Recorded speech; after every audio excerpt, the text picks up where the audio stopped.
Welcome to Smile Sessions with Dr. Tony, the podcast where we unpack the technical intersections of restorative, orthodontic, and preventive dentistry with the rigor they deserve.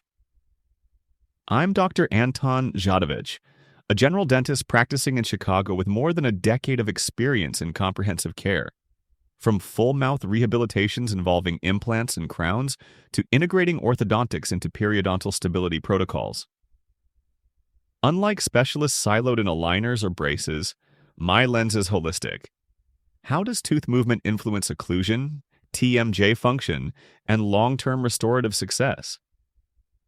Today, we're dissecting the history of Invisalign, not as an isolated gimmick, but as a tool that's evolved to complement broader treatment modalities. We'll timeline its development, trace biomechanical advancements, examine workflow shifts for clinicians like us handling mixed cases, dissect patient-centric changes in affordability and outcomes, and probe the competitive upheavals sparked by patent dynamics and internal rifts.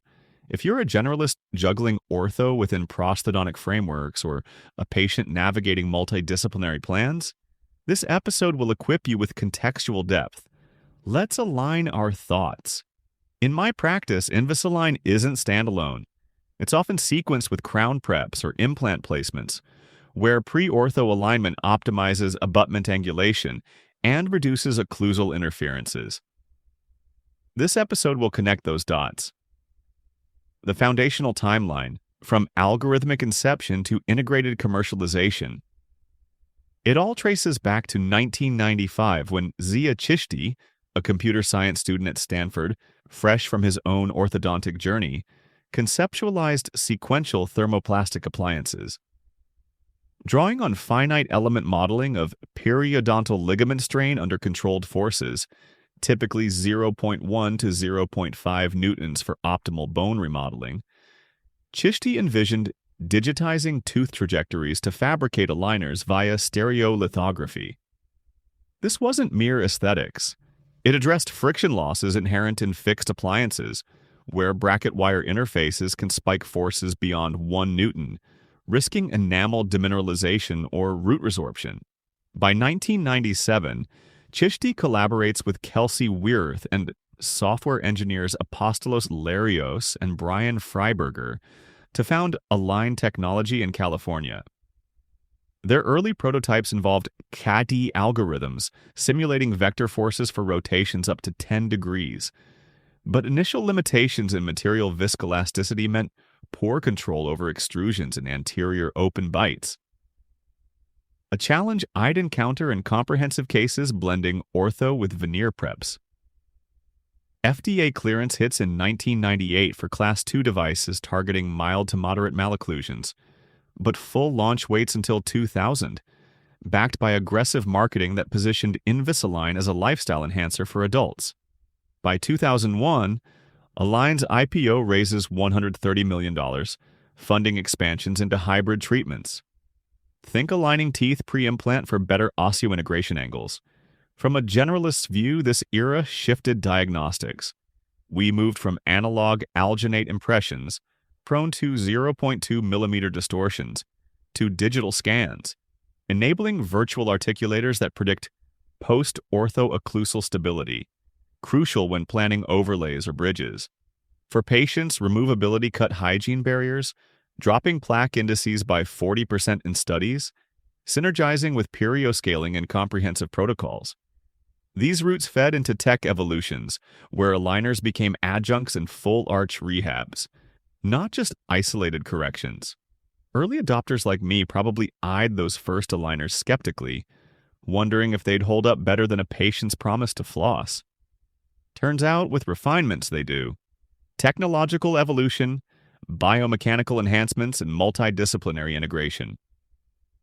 Invisalign's progression mirrors dentistry's digital pivot, refining force delivery for integration with restorative and surgical workflows. Initial aligners used rigid PETG, yielding under masticatory loads up to 200 newtons in molars, leading to unpredictable bodily movements in extraction spaces where distalization demands precise torque. By 2008, SmartForce attachments, bonded composite features, enhanced engagement, allowing 4 to 6 degrees of root control per stage, vital for aligning abutments in implant overdenture cases. Pivotal shift. 2013's SmartTrack material, with its layered polyurethane, elastic modulus approximately 2.3 gigapascals, sustained lighter, constant forces, slashing refinement needs from 35% to 12% in complex setups. This elasticity accommodates gingival biotype variations, reducing recession risks in thin phenotypes during IPR, limited to 0.3 millimeters per surface in my protocols. iTero scanners acquired in 2008 brought CBCT overlays into 3D planning. That meant we could forecast bone dehiscences before starting orthodontics, essential when sequencing with grafts or crowns. Later, AI-driven ClinCheck added the ability to auto-adjust for occlusal interferences, even factoring in condylar positions from TMJ assessments. And the 2023 update? Mandibular advancement features that blend orthodontics with sleep apnea management, overlapping with oral appliances and comprehensive care. For clinicians, this has been a real shift. Chair time drops by around 20% since virtual staging anticipates adjustments, but it also demands more cross-training. Generalists need to master attachments to avoid debonds that can disrupt crown margins. For patients, treatment times are shorter, usually 15 to 20 months compared to 28 for braces. And peak forces are lower, so compliance improves even in period-compromised cases. Invisalign Teen, launched back in 2008, added wear indicators, tying into adolescent treatment plans, where orthodontics often comes before sealants or composites. All these innovations connect back to the original digital foundation. They open the door to hybrid therapies like pre-ortho alignment that improves implant torque vectors, and they also pave the way for better affordability. And a touch of dry humor here. Mastering ClinCheck can feel like debugging code in a high-stakes simulator. Get it wrong, and your full-mouth rehab might end up with more gaps than a non-compliant patient's wear schedule. Let's shift gears from biomechanics to something everyone cares about: cost. Pricing has evolved from premium to pragmatic, driven by production efficiencies and market pressures. In the early 2000s, patient fees often ran between $5,500 and $8,000. Lab costs to dentists were around $1,800. Justified by proprietary printing, but tough to absorb in comprehensive plans that already included perio or prosthetics. By 2005, tiered models emerged. Light cases for around $1,200, usually minor alignments before veneers, and comprehensive plans for more complex cases. Fast forward to the mid-2000s and prices dropped by about 22%, landing in the $4,000 to $6,000 range. AI cut fabrication overheads and insurance caught up. By then, 80% of plans were covering $1,500 to $2,500 under orthodontic codes. That made Invisalign easier to fold into full-mouth budgets. After 2017, pricing stabilized between $3,500 and $7,000. Refinements added another 15 to 25%, but financing options surged. Programs like Care Credit offered 0% interest for 12 months, making orthodontics viable as part of staged rehabilitations. For generalists, margins got slimmer, but volume increased. Bundling with crowns like post-ortho EMAX helped offset costs through economies of scale. For patients, lower barriers meant orthodontics became part of preventive frameworks, reducing the long-term need for bridges or other major restorations. The trend is clear. Technology drove cost reductions, and competition pushed Invisalign from a luxury add-on to a standard cog in comprehensive care. Watching those fees drop is like seeing a lab bill after bulk ordering, relieving, but you still double-check for hidden refinement charges.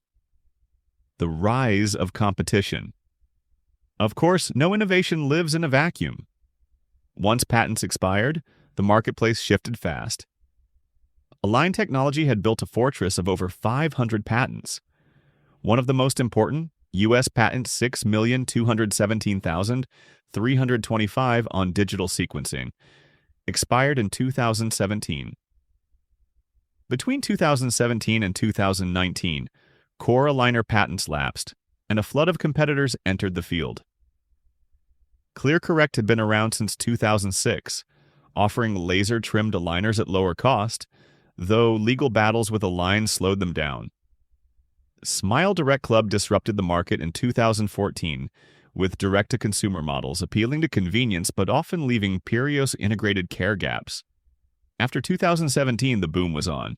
Bite added vibration accelerants claiming 20% faster movement. Spark used TrueGen material for better stain resistance during long-term wear. Candid leaned on hybrid remote monitoring, while 3M's Clarity aligners targeted heavy-duty corrections with polycarbonate. The technologies diverged. Some competitors leaned on AI for remote IPR guidance. Others hybridized with lingual wires for complex torque management. For generalists, this meant tailoring choices. Spark might be better for rotations and crown prep alignments. Bite could be useful as an adjunct for implant spacing, but every option requires vetting for predictability in multidisciplinary cases. Budget models, often between $1,500 and $3,000, expanded access. But unsupervised options raised relapse rates, as high as 18% without proper perio checks. The bottom line, patent expirations and competition enriched the toolbox, but they also demanded more discernment. Internal conflicts and market dynamics. And it wasn't just external competition. Inside Align, there was drama too. In the early 2000s, financial strains led to leadership clashes. Zia Chishti, one of the original founders, was ousted as CEO in 2002. Kelsey Worth left soon after. The tension was essentially about R&D investment versus profitability. New leadership under Thomas Prescott shifted focus toward clinician tools, which ultimately helped generalist adoption. But Chishti wasn't done. He launched OrthoClear in 2005, undercutting Invisalign's costs with offshore production. Align responded with lawsuits, and by 2006, OrthoClear was forced to shut down, transferring IP back to Align in a $20 million settlement. That strengthened Align's position, but it also exposed their vulnerabilities. More recently, in 2024, Align announced layoffs of over 700 positions, signaling saturation and new challenges in the market. For practices, that highlights an important lesson. Vendor stability matters. Disruptions upstream can ripple into sequenced treatment plans. Wrapping it all together. When we connect the threads, the technological innovations, the shifts in affordability, the rise of competition, and the internal conflicts, we see how Invisalign became both resilient and adaptable. In my own decade-plus of experience, Invisalign has elevated full-mouth outcomes when it's woven into restorative plans. Predictable alignments reduce occlusal adjustments after crown cementation, and that saves chair time while improving patient satisfaction. In sum, Invisalign's journey is a masterclass in how dentistry's toolkit evolves. Thank you for tuning into Smile Sessions. Next time, we are going to talk about the unpredictable dental trauma. This upcoming episode will be geared toward dental professionals with practical protocols for managing avulsions, luxations, and other urgent injuries in a private practice setting. Stay dynamic.